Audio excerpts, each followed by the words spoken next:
we are ready to bring up our next speaker. He is a great evangelist for the industry.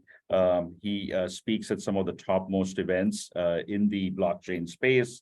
I personally was able to meet him and hear him talk at the Blockchain Expo North America that was in Silicon Valley a few months ago. David Palmer is head of blockchain technologies at Vodafone.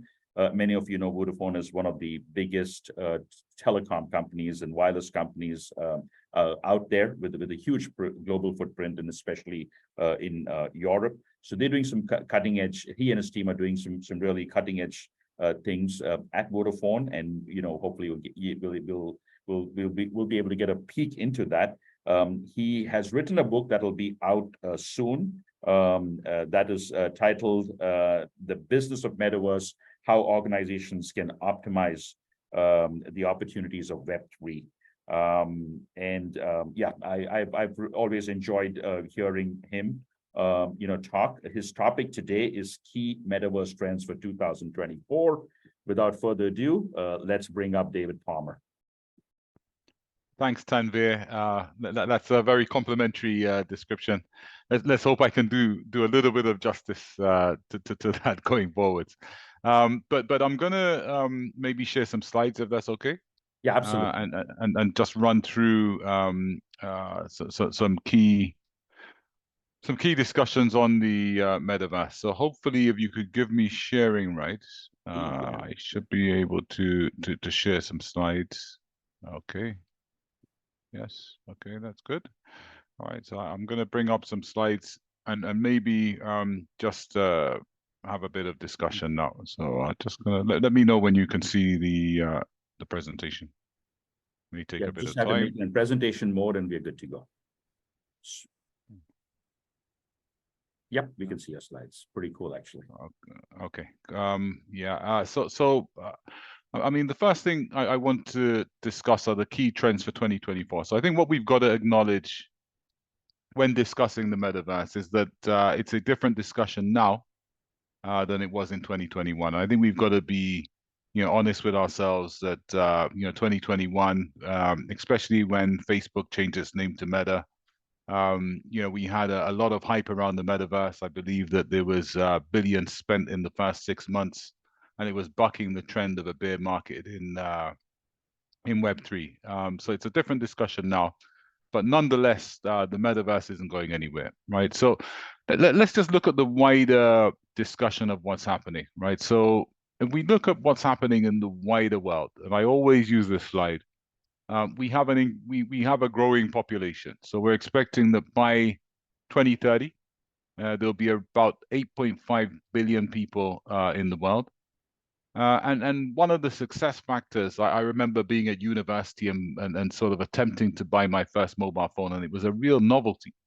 But that was in the 90s, and you can look at now, in 2030, we're expecting that way over 95% of the population will have a mobile phone. So virtually everybody who can have a mobile phone has one. Not only are they using it occasionally, but it's a key factor of doing business and living and communicating.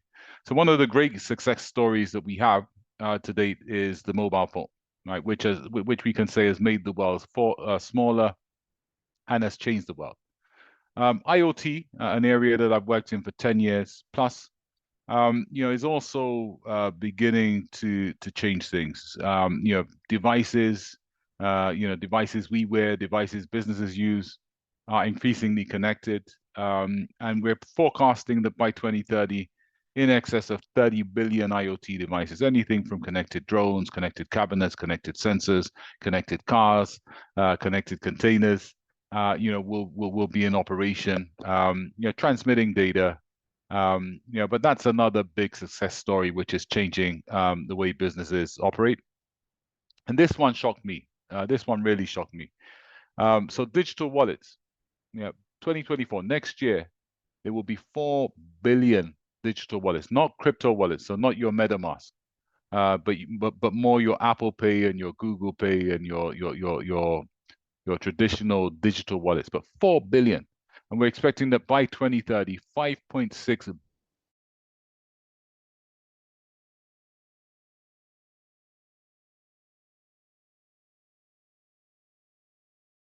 These wallets will hold your identity. These wallets will hold your different payment credentials.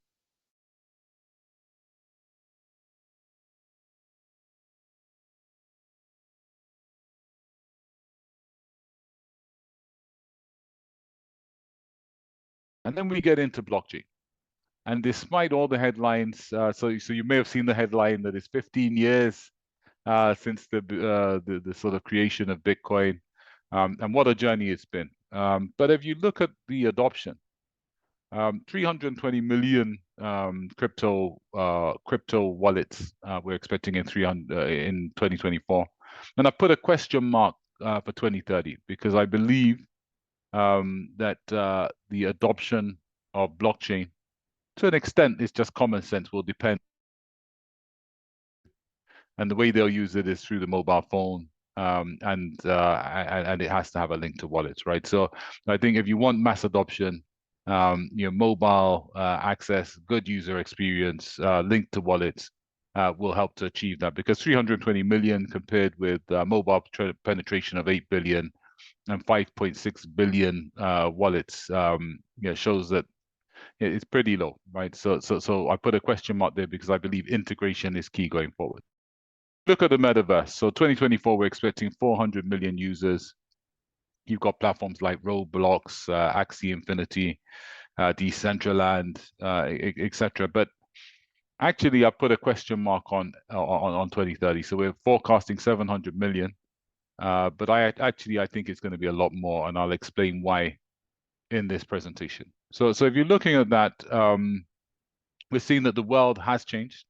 But we're seeing where that change is going to be and where the numbers are going to be. But then we go on to the story of this year, and I think we'll have a lot of people from the Bay Area here. We'll have a lot of people from Europe, a lot of people from New York, a lot of people from around the world on this stream.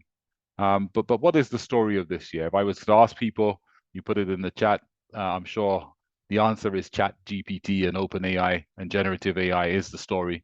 And we're forecasting that by 2030, that market will be worth anything from 2 to 10 trillion, right? So that has been the technology story so far. There's forecasts that 300 million jobs could be lost to AI, but there's also a lot of forecasts that it will create much more than 300 million jobs, and it's going to change the way we interact with content, the way we interact with data, the way we interact with each other, the way we work.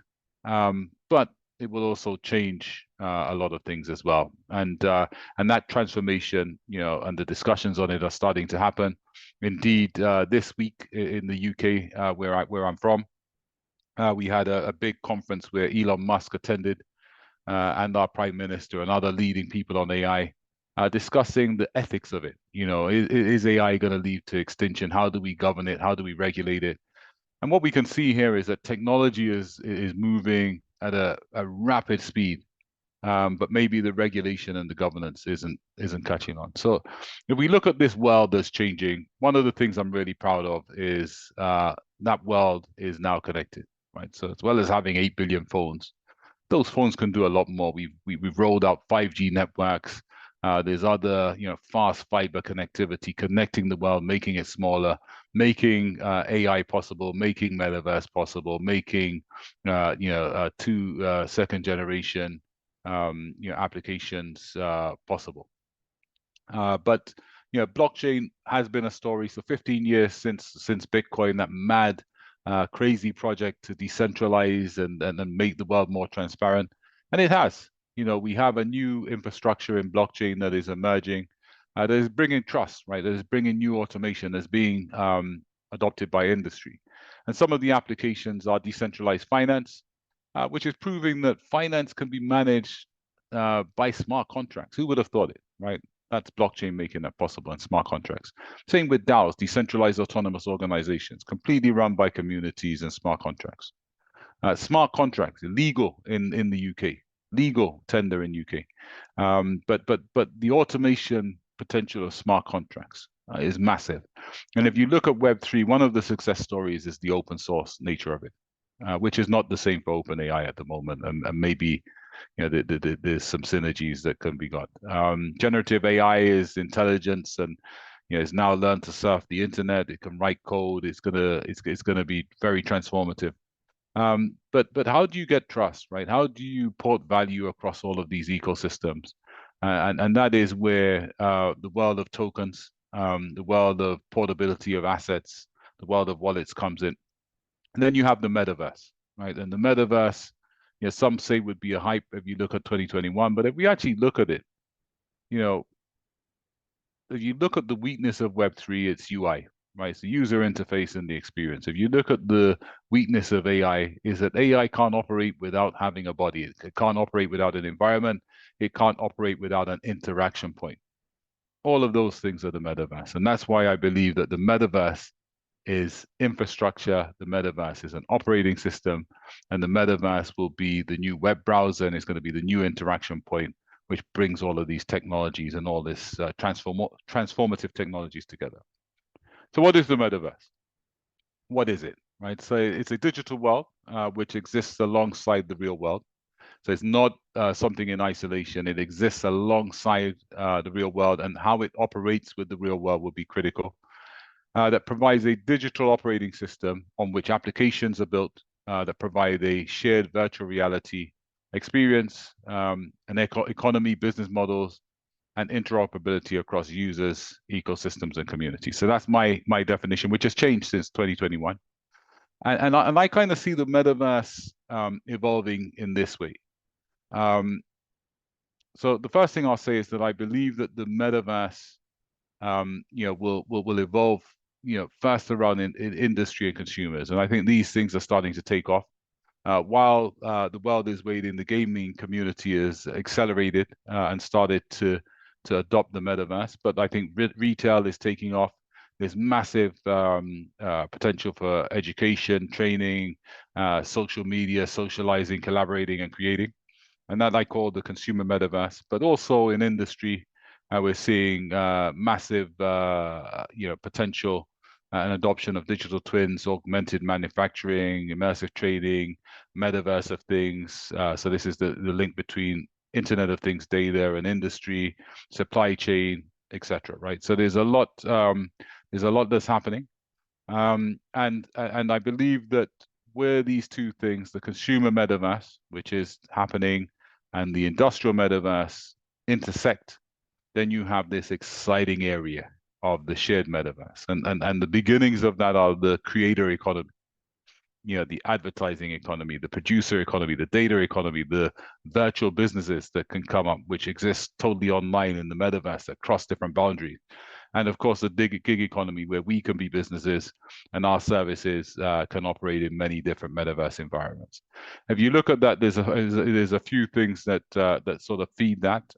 So you have the infrastructure, so connectivity, cloud, edge, layer one blockchains are all infrastructure that can feed that. And then on the other side, you've got enterprise and business platforms that feed into the metaverse. And then you've got governance, banking, finance, policy, legal models, economic models, which the metaverse all needs to conform to. And then you've got the applications of that. So you've got Web3, Web2, wallets, token economies, all of these things your metaverse will operate in. But also interesting is I think that there's a third dimension to the metaverse that is beginning to emerge, and this is the AI metaverse. And the AI metaverse simply goes on to this approach, right, or this belief that AI cannot exist without manifestation. It needs an environment. It needs personas. You're talking about 300 million jobs being replaced by AI robots. They need to have a face. They need to have an interaction point. They need to have an environment, and all of that will exist in the metaverse. And that is where that AI metaverse basically cuts across everything. I'm just going to see if I can move on 1 second. So if we look at how the metaverse breaks down, right? So the metaverse, you have the metaverse as the people gateway, right? So we're going into what is the metaverse. You've got the metaverse as a people gateway. So the browser and experience layer.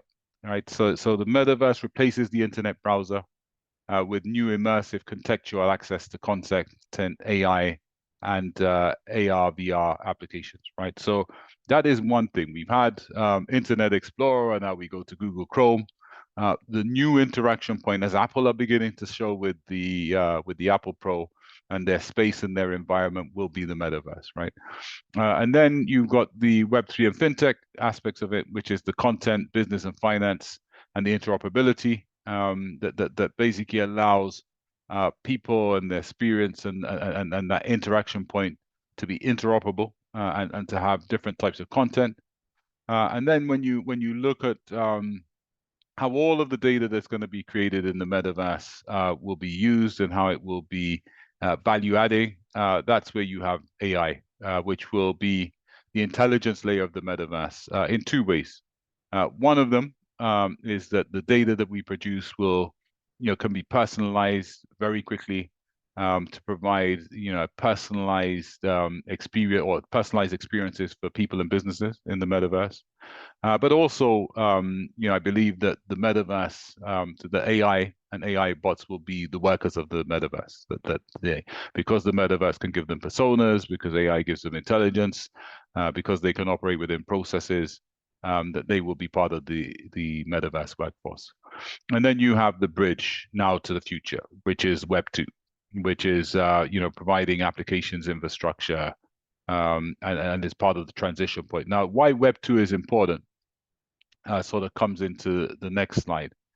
Because if we look at how the metaverse is going to evolve, I think one of the mistakes that we had in 2021 is that we spoke about a big metaverse. So we had the replacement of the internet, and we had the metaverse as this massive metaverse, which was going to be this all-encompassing, persistent metaverse where, it was one big thing. And actually, I think now, as we mature and we put our feet on the ground, we understand that it's not going to evolve like that, and that actually Apple got it right, because you saw with Apple, number one, they didn't mention the metaverse, but if you look at their immersive 3D experience that they announced with the Apple Pro, it was an embedded metaverse. It was it was virtual reality, mixed reality experiences and capabilities that would be available on their content to their users and their platforms, etc., across their partners. And that's the embedded metaverse. We're seeing the same with Meta. We're going to see the same with other platforms where they start adding embedded metaverse experiences into their own platform, and that's where Web 2 becomes important. We then will, in my view, we'll start to see an interoperable metaverse where you can go from Meta to Apple to Google to other web platforms, and you can start to take your identity, you can start to take some of your assets across different games, different platforms, and have some persistence. And then we move to the converged metaverse. But the timelines for this, obviously, it's longer term for the converged metaverse. But where we are now is the embedded metaverse, and the embedded metaverse is happening where it adds value. If we look at the size of the opportunity, still a significant opportunity. A lot of the analysts are backing away from some of the projections, but actually, if you look at the projections for e-commerce and retail, and you look at the projections for immersive fintech, etc., actually, we are in the trillions by 2030. And if you look at the sort of areas where you're going to have it, obviously the industrial metaverse is moving, the retail metaverse is moving, the advertising and brand emergence of the metaverse is starting to move, gaming is starting to move. I believe that data, AI, metaverse is going to be massive, and it's going to grow with AI, and that's going to be a big factor in the growth. I believe that leads to social media, and I think there's a lot of security and trust that Web3 and Metaverse will start to provide that's needed for AI. So I think it's still a big opportunity. Just a word on Apple, right? So just a word on Apple. The Apple Pro headsets haven't shipped yet, but I just wanted to maybe use this as a reference point for embedded metaverse, right? Which is where we're seeing Apple in the announcement when we read into it, the Apple Pro and the embedded metaverse or VR capabilities in Apple will change the way content is consumed. So straight away, all the applications, plus their link with Disney, allows for this immersive consumption of all the applications, which I think is massive. And content will change communication. So what we saw was the new communication being immersive and that adding a lot of value.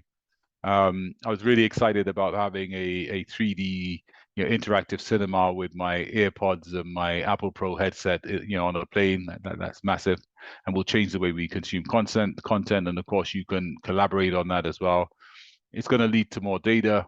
It's going to lead to more applications and different types of applications and different types of interactions and more AI, of course, right? So I think the Apple are showing the way as to how we'll start with the embedded metaverse and where it could add value, right? We're already seeing the price points. We're already seeing how it can bring to life existing content and applications and give them second life.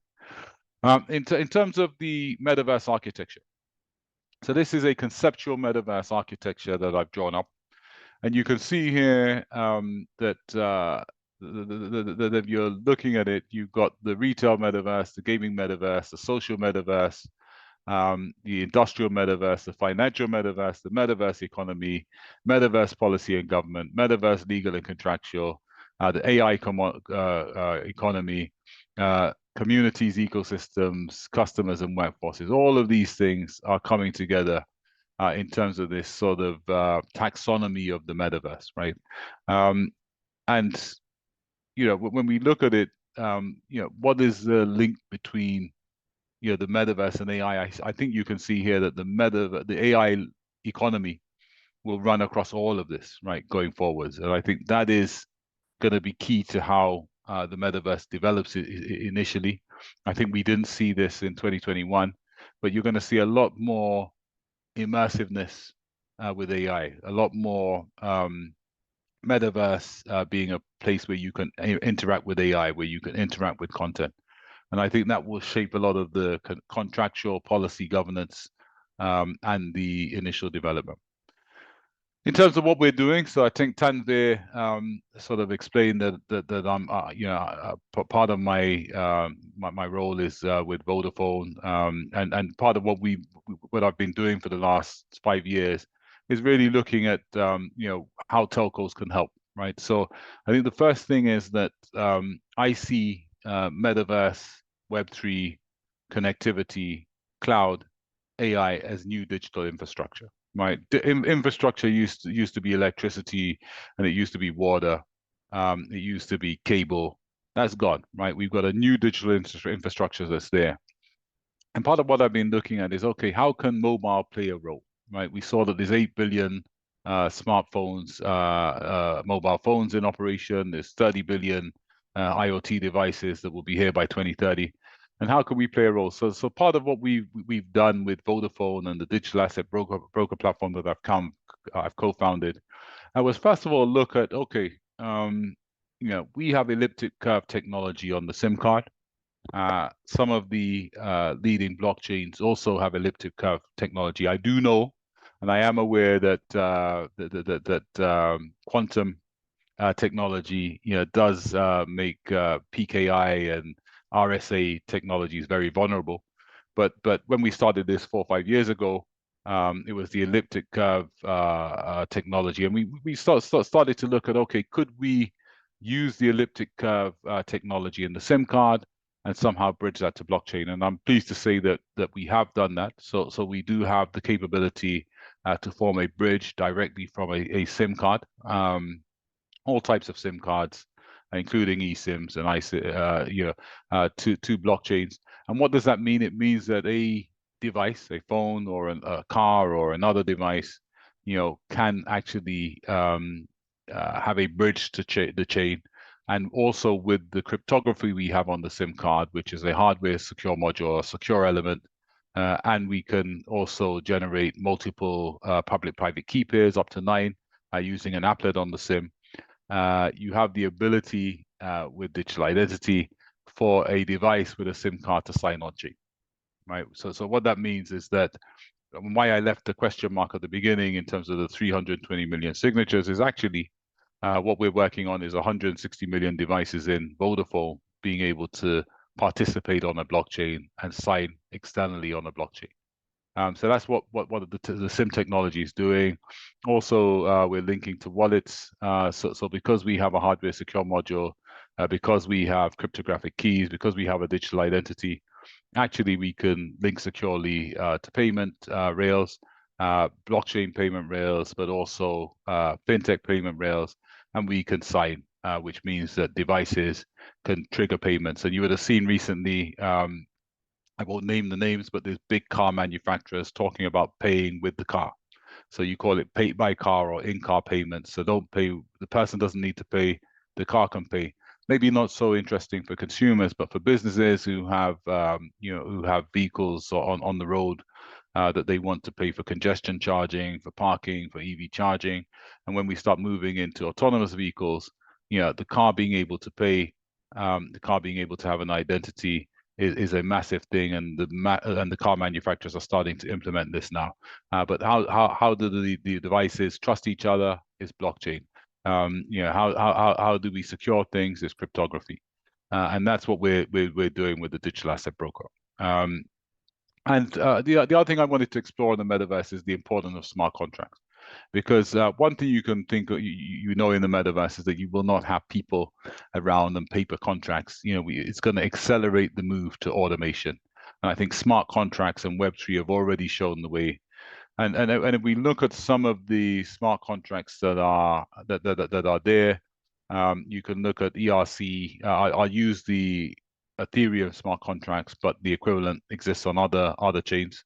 But ERC 7066 or equivalent means that you can lock NFTs in as collateral for financing.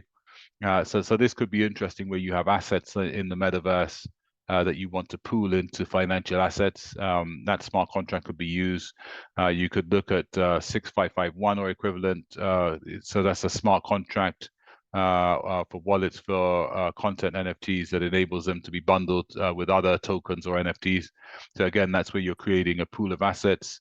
Of course, you can use smart contracts like ERC 721, so that content or assets that you have in the metaverse can be turned into a token, a fungible token. Which can essentially be non-fungible token, which can essentially be ownership that can go across different metaverse environments and be legally recognized. Also, assets for rental, right? So we've seen some of the smart contracts, so ERC 4907 or equivalent, where you can have a non-fungible token, so you can have an asset in the metaverse, which can actually be leased, rented, mortgaged, as well. So you're seeing that the smart contracts are actually creating the basis for a new metaverse economy, which is automated. I wanted to also discuss some of the features of the metaverse. So this is a feature set in my book. So I'll give you a sneak peek now, but it's looking at some of the features that the metaverse offers, right? So one of the key ones is removing geography. So time is not an issue when you're in the metaverse because you don't need to physically travel anywhere. So it removes that geography. And that is important where you have people who are collaborating, or you have people who are meeting, or you have people who are attending university courses, right? Who can do it from their home. And yes, you can say you can have online courses now, but when you're looking at engineering courses or medical courses, which require a higher degree of immersive fidelity, then the metaverse will open up new opportunities, right? With Web3, you have portability of assets in the digital world, portability of identity.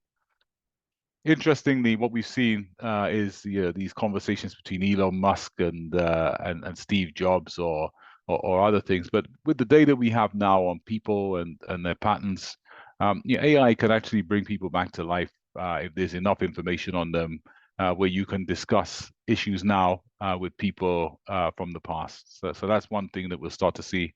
I think another thing is that it's going to change the way we interact with history. So you know, when we look at history at the moment in books or in programs, actually you could immersively go back and experience points in history, right? The metaverse will make that make that possible. The other thing is scarce assets, right? So at the moment, you know, the whole economic model is based on supply and demand and scarcity. So where you have scarce resources with limited supply, you have a lot of demand, and the price goes up, and they become luxury goods, and they're high price goods. But actually, in the metaverse, if you think about it, you know, for digital goods, you can have an infinite supply. Right, there's no limit to supply. Right, the cost of increasing the supply of digital land is near zero. Right, once you've got the technology. So actually, for the economy to work, yes, the metaverse, where you apply the metaverse to a marketplace for digital assets, the price will go down and the quantity supply can go up, which can make the world fairer. It can increase the access to education, for example, because you can have infinite amount of places to a Harvard virtual school, right? Why does the price need to be high? You know, it should be available to everybody. Everybody can have an AI tutor in the metaverse. But then, you know, if you want the economy to work, then you need some regulation, right? So that needs some thinking about. But the feature is there. Time travel we've discussed. I think one of the other things is, you know, is we often think about the metaverse from our perspective. So you know, I can do things now. You know, I can go skiing now. I can, you know, I can go. I can run a marathon now. There's things I can do now. There's a lot of people who can't. Right. There's a lot of people who are older who would like to do things that they did in their youth. There's people who are disabled, who can't run, who can't go through the experience of sailing, who can't go through the experience of traveling. And the metaverse would put all that on the map, right? The metaverse can make all of that possible. So the point I'm making is that, you know, everyone discounting the metaverse is not seeing that there are areas that the metaverse can profoundly change our experience, profoundly change the world, but really add value, right? And really add value to people. Think of someone who's in a poor Asian or African country who has the world's leading engineer or the world's leading doctor. But right now, because of economic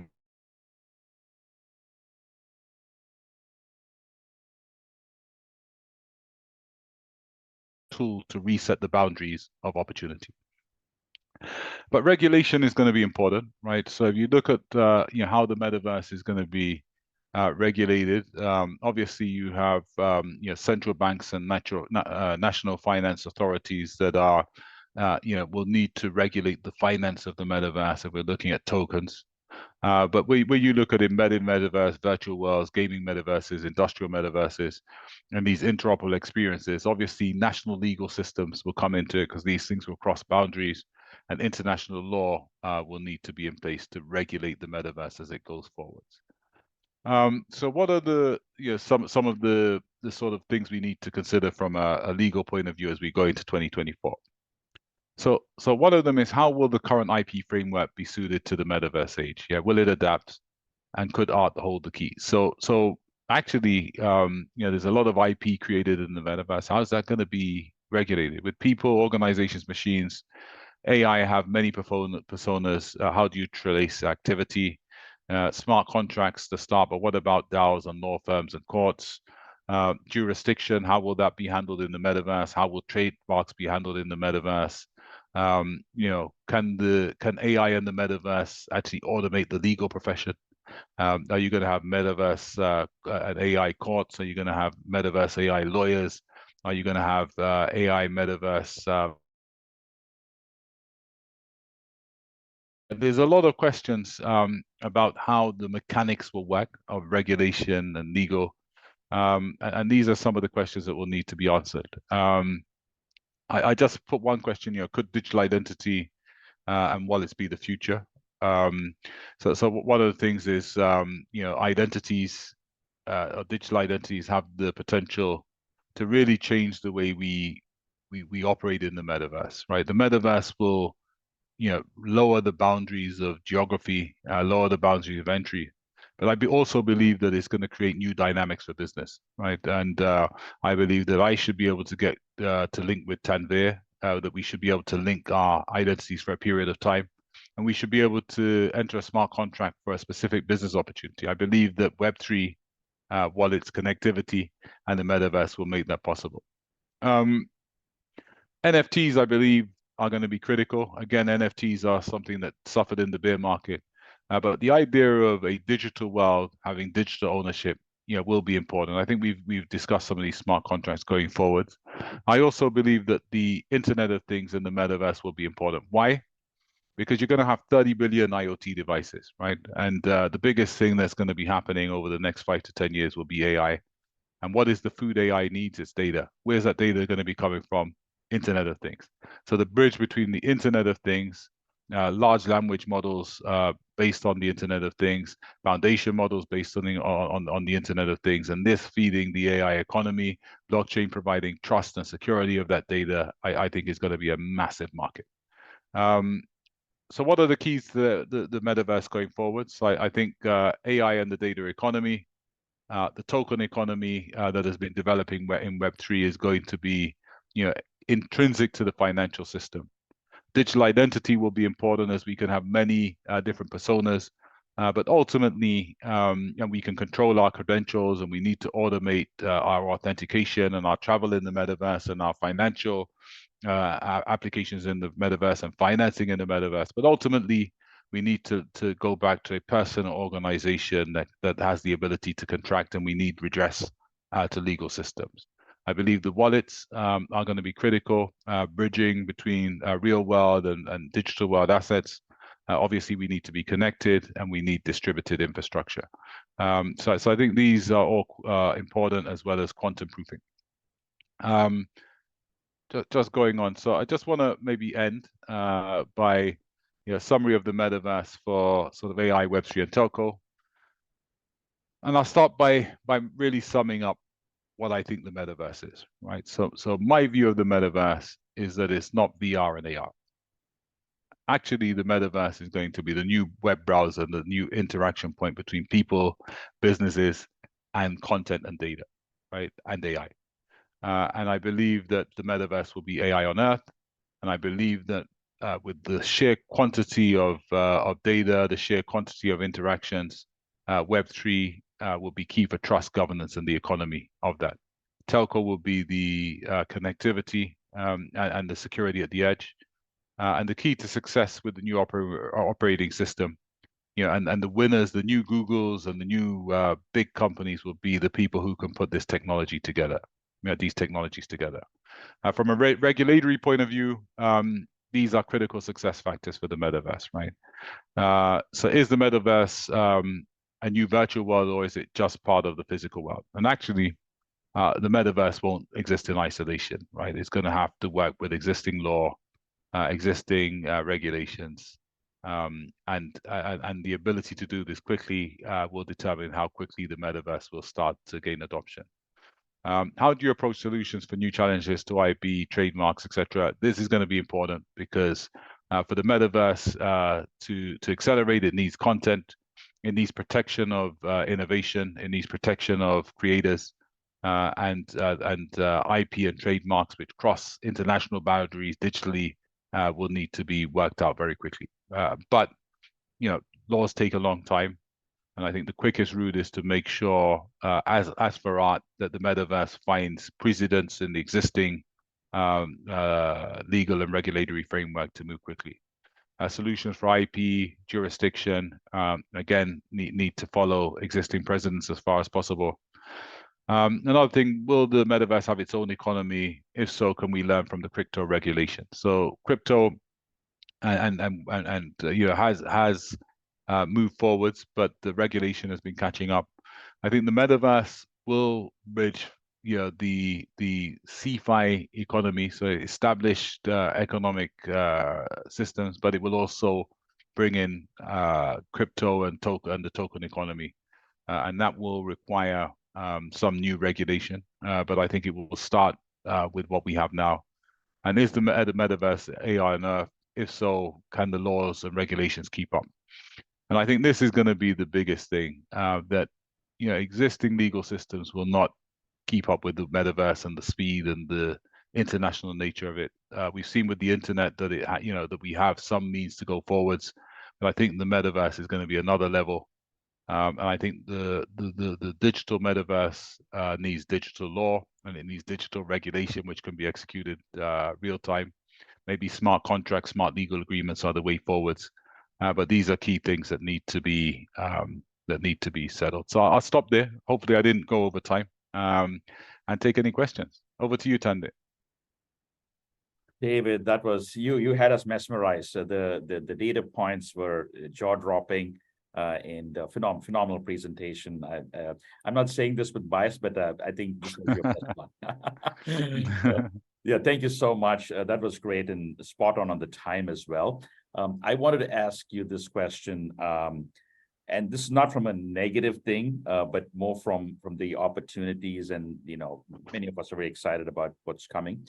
What keeps you up at night, from a positive perspective with all the opportunities out there, right? If there's one thing that you're most gung-ho about with the metaverse and Web3, what would that be? Yeah, that's a good question. There's actually three things that I believe in. So the first thing is I believe in Web3. Right? I believe in blockchain. I believe in the decentralized technology, and I believe in the metaverse and that these things will come to pass. And I think, for those of us who have sat through many bear markets and we've seen the market turn, we realize that something has started with Web3. And now the metaverse that cannot be turned back. You can't go back. We can't go back to letters. We can't go back to typewriters. The gauges just move forwards. I believe that the crypto winter of 2021, and what happened with NFTs and DeFi really moved the gauge. And I believe that this financial system that has come out of the shadows, has changed the game and will continue to really have an impact on the financial system. However, if you look through my presentation, what makes me more excited about Web3 and the metaverse and AI is the ability to reset the boundaries of opportunity. I believe that some of the inequalities that we see across the world, are based on geography. I think they're based on socioeconomics, and the metaverse ability to increase supply at a lower price for digital services like education, have the ability to really reset that boundary of opportunity, and everybody wins, right? Because as people become more productive, that moves the productivity curve, and it taps into talent. For a long time, I believe that innovation has been the privilege of a few. So Harvard, Stanford, and all the rest of these guys in there are really bright guys, and I respect these opportunities. But I believe there's people in Africa and Asia and other developed countries who are very bright, and we're not tapping into. They don't have the opportunity. But I also believe that some of the solutions and products for that region needs to come from that region, and these guys are not part of the innovation discussion now. I believe the metaverse. I believe that Web3. I believe that the metaverse ability to remove geography, to have digital services at increased supply and lower costs, can reset that boundary, and that really excites me. When you look at Web3 and you look at the ability then to include more people in wallets, right? To include more people in finances, in terms of financial availability. To bank beyond bank, to get people, to be able to participate in business opportunities across the world, because geography is no longer a barrier, because availability to finance is and banking services is no longer a barrier. What a world that we could see, right, for the next generations to come. That keeps me up, because I believe that that's a game changer. Phenomenal. And we thank visionaries like you who, from the corporate sector, who are, making this happen. And I think with everything happening, and your company, your organization, Vodafone, as a big global brand in the middle of all of this, right, providing the connectivity as well as a lot of the other things that, will form the glue of this. So once again, David, thank you so much for joining. Thank you. Really appreciate it. this was phenomenal. I can't wait to get the recording out there. And I think at the C level, there'll be a lot of folks who will really gain a lot from your talk today. Thanks for having me. My pleasure. Thank you so much.